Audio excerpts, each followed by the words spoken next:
ঢাকা মহানগর দক্ষিণ যাত্রাবাড়ী থানা স্বেচ্ছাসেবক দলের কর্মী সভা ২০২৫ অনুষ্ঠিত। শহীদ ফারুক সরণি যাত্রাবাড়ী বালিকা উচ্চ বিদ্যালয় রোডস্থ যাত্রাবাড়ী থানা স্বেচ্ছাসেবক দলের কর্মী সভা ২০২৫ অনুষ্ঠিত হয়েছে। যাত্রাবাড়ী থানা স্বেচ্ছাসেবক দলের আহ্বায়ক আলাউদ্দিন মানিকের সভাপতিত্বে ও সদস্য সচিব যাত্রাবাড়ী থানা স্বেচ্ছাসেবক দল দিন ইসলাম দিনার সঞ্চালনায় প্রধান অতিথি ছিলেন এস.এম. জিলানী, সভাপতি, বাংলাদেশ জাতীয়তাবাদী স্বেচ্ছাসেবক দল কেন্দ্রীয় সংসদ।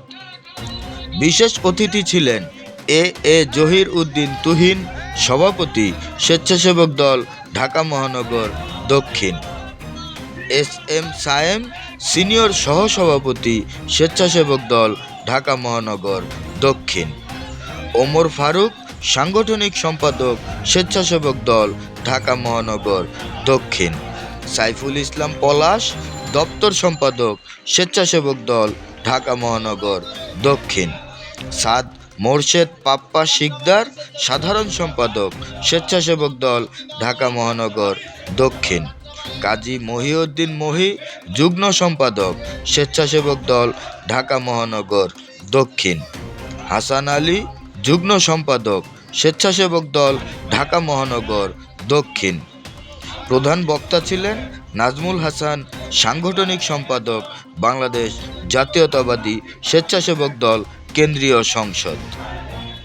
এ সময় আরও উপস্থিত ছিলেন ঢাকা মহানগর দক্ষিণ ৬৪ নং ওয়ার্ড স্বেচ্ছাসেবক দলের সভাপতি পদপ্রার্থী নূর ইসলাম, ৬৪ নং ওয়ার্ড স্বেচ্ছাসেবক দলের সাধারণ সম্পাদক রফিকুল ইসলাম রফিক, ৬৪ নং ওয়ার্ড স্বেচ্ছাসেবক দলের যুগ্ম আহ্বায়ক আনসার উদ্দিন, ৬৪ নং ওয়ার্ড স্বেচ্ছাসেবক দল নেতা ইকবাল হোসেন, ৬৪ নং ওয়ার্ড স্বেচ্ছাসেবক দল নেতা রেজাউদ্দিন খান রানা সহ ঢাকা মহানগর দক্ষিণ যাত্রাবাড়ী থানা স্বেচ্ছাসেবক দল সকল ওয়ার্ডের নেতাকর্মীরা উপস্থিত ছিলেন।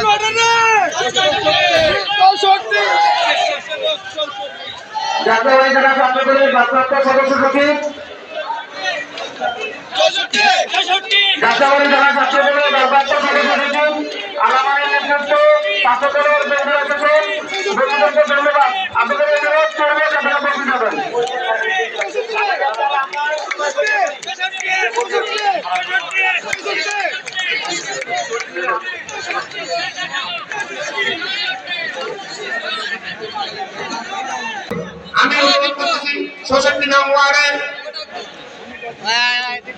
নূর ইসলাম এবং রফিক ভাইকে আপনার লোক নেতা কর্মী নিয়ে আপনি মঞ্চের পশ্চিম পাশে বসে পড়ুন। আমি এই মঞ্চ থেকে বলতে চাচ্ছি, আমি এখন অনুরোধ করতেছি রানাকে আপনি আপনার নেতা কর্মী নিয়ে মঞ্চের পশ্চিম পাশে বসে পড়ুন। এবং আমি সবাইকে অনুরোধ করবো আজকের এই কর্মী সভা আমাদের সকলে আমরা সবাই সুন্দর সুশৃঙ্খল ভাবে এই কর্মী সভাকে সফল করার জন্য একটু ধৈর্য ধরে বসে পড়বো এবং সুশৃঙ্খলা বজায় রাখবো। এই কারণে আমি এখন আপনাদেরকে শান্তভাবে সুন্দরভাবে এই বসার জন্য অনুরোধ করছি। আসসালামু আলাইকুম।